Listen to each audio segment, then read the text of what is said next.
Bonjour, bonsoir, bienvenue sur la chaîne de l'immigration et de l'entrepreneuriat. Plus rien ne va plus.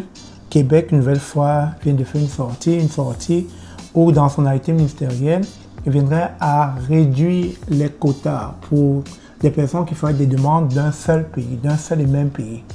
Alors, dans cet arrêté que je vais vous lire tantôt, il est question à réduire considérablement le nombre de demandes. Je prends un exemple. En 2024, on a compté 12 000 demandes qui ont été approuvées venant du Cameroun, qui mettaient le Cameroun à 52% de personnes qui sont rentrées ou qui ont été approuvées à entrer au Québec. Donc, partant de là, Québec met une nouvelle fois un quota parce qu'ils veulent encourager la diversité. Donc, selon eux, selon leur plan pour 2025, parce que l'arrêté ministériel prend effet le 9 octobre 2024 et va s'arrêter le 9 octobre 2025. Donc, c'est une année, ils vont voir comment tout cela va s'arrimer. Donc, l'arrêté prend effet le 9 octobre 2024 et donc dans cet arrêté, toute personne, en fait tous les pays qui en général font des demandes pour venir au Québec à travers le programme régulier des travailleurs qualifiés seront limités à un quota de 25%. Ceci étant, si jamais on trouve qu'il y a des personnes venant d'un seul et même pays comme le Cameroun et qui sont au-delà de 25, 30, 40, 50%, leur demande ne pourra pas être acceptée parce qu'une fois que le quota de 25% sera atteint, ils attendront les prochaines années ou bien les années où on fera des invitations. Et il faut comprendre que quand on parle des invitations ici, c'est ARIMA. C'est bien sûr, il faut respecter des critères d'admissibilité. ARIMA ici, c'est l'équivalent de l'entrée express. Si vous connaissez l'entrée express, c'est le même processus que ARIMA. ARIMA, il faudrait, c'est un système basé sur le pointage. Il faudrait respecter les critères de l'âge, les critères de l'expérience académique, l'expérience professionnelle et d'autres critères. Une offre d'emploi, ce qui vous permet donc d'être tiré lorsque vous avez atteint le quota des points. Pour septembre, le tirage mettait le quota des points autour de 573. Quand vous étiez à 575, 580, vous étiez tiré du bassin ARIMA. Une fois que vous êtes tiré du bassin ARIMA, vous êtes donc invité à faire le certificat de sélection du Québec qui vous permettra par la suite de faire une demande de résidence permanente.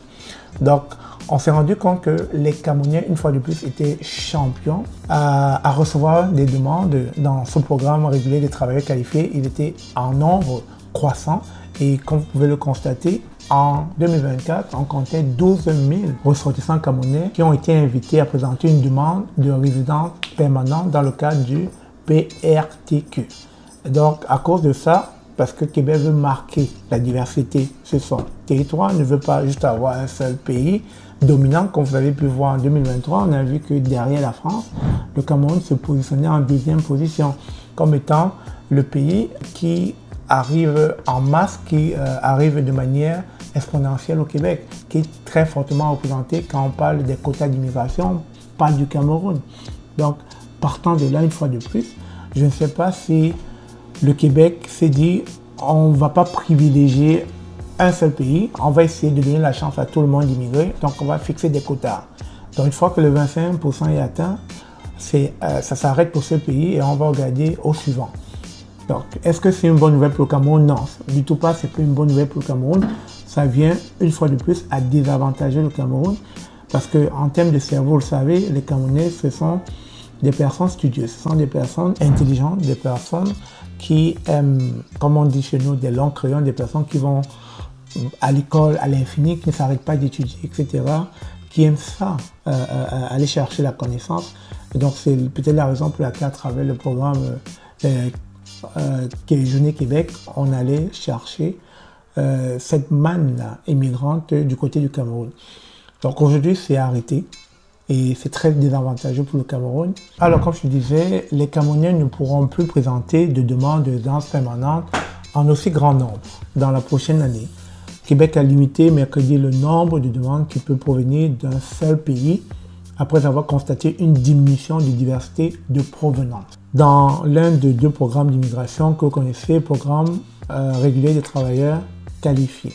Selon les mots de l'arrêté du ministre de l'Immigration, Jean-François Roberge, le ministre de l'Immigration de la province du Québec, c'est pour renforcer la diversité. C'est pour renforcer la diversité qu'on essaie de ne plus privilégier un seul et même pays. Et donc c'est la raison pour laquelle maintenant on donne la chance à tous les autres pays d'être fortement représentés au Québec. Parce que les Camerounais avaient pris trop leur place. Et vous vous rappelez, je l'avais dit une fois, à cause du reportage qui a été fait sur les Camerounais en 2023, les Camerounais avaient vraiment pris leur place au Québec. Et donc venant à voir ce qui en ressort de cet arrêté, le gouvernement québécois a dû comprendre cela et s'est dit on va targeter d'autres pays. Et une fois de plus, je dis c'est désavantageux pour le Cameroun, peut-être avantageux pour les autres pays d'Afrique, mais une fois de plus, c'est pas une bonne nouvelle pour les Camerounais, c'est tout ce que je peux dire. Donc, entièrement contrôlé par le gouvernement provincial, ce programme est compétitif et fonctionne par pointage. On parle là comme ça du programme régulier des travailleurs qualifiés. Les points se cumulent selon le domaine de formation, la connaissance du français, l'âge, le niveau de scolarité et d'autres critères. Entre 1 à 3 fois par mois, des invitations sont faites à partir du bassin des candidats de la plateforme Arima pour devenir résident permanent. Certains exercices d'invitation s'adressent en outre uniquement aux candidats avec une offre d'emploi en dehors de la région de Montréal ou encore à des listes de professions spécifiques considérées en déficit de main-d'œuvre. Dès la fin de l'année 2022, vous vous rappelez, le Cameroun s'est placé en tête de liste des pays à partir duquel les candidats se sont démarqués parmi ce bassin de dossiers. Plusieurs missions de recrutement financier organisées par le gouvernement, notamment les Journées Québec, se sont déroulées dans ce pays d'Afrique centrale où environ 11,5 millions de personnes parlent français. Donc il faut comprendre que c'était alléchant pour les Camerounais, c'était alléchant pour le Québec en 2022 d'aller chercher cette main-d'œuvre camerounaise parce que non seulement elle était éduquée, intellectuelle, et puis elle répondait aux normes du français parce qu'il faut comprendre que Québec protège beaucoup la langue française et on répondait vraiment à ce besoin-là. Et une fois de plus, je le dis encore, j'essaie de le dire, l'immigration est encore en train de s'ajuster parce que je le dis, rien n'est statique, les choses évoluent tout le temps, tous les jours, etc.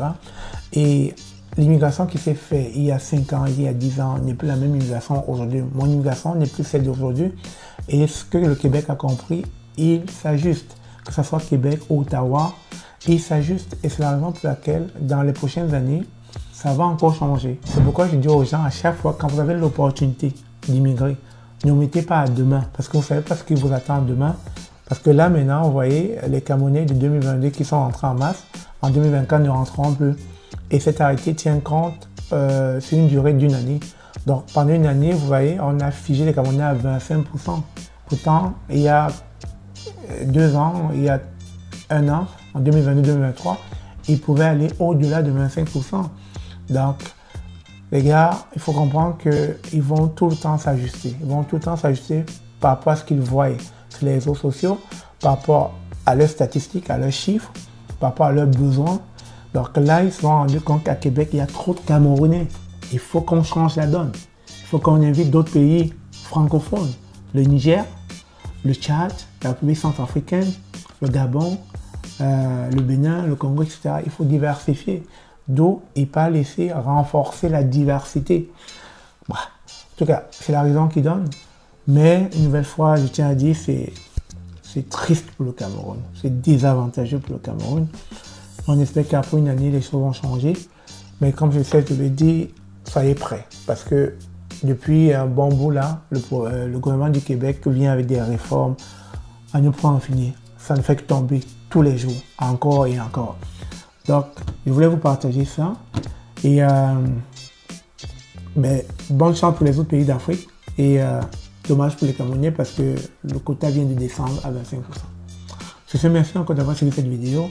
Et je vous reviens avec d'autres histoires encore très alléchantes concernant les dernières actualités de l'heure. En dehors, après le décès de la jeune fille Alexandra Martine, le jeune garçon de 10 ans ivoirien d'origine qui s'est fait lamentablement brûler par sa voisine. Vous imaginez?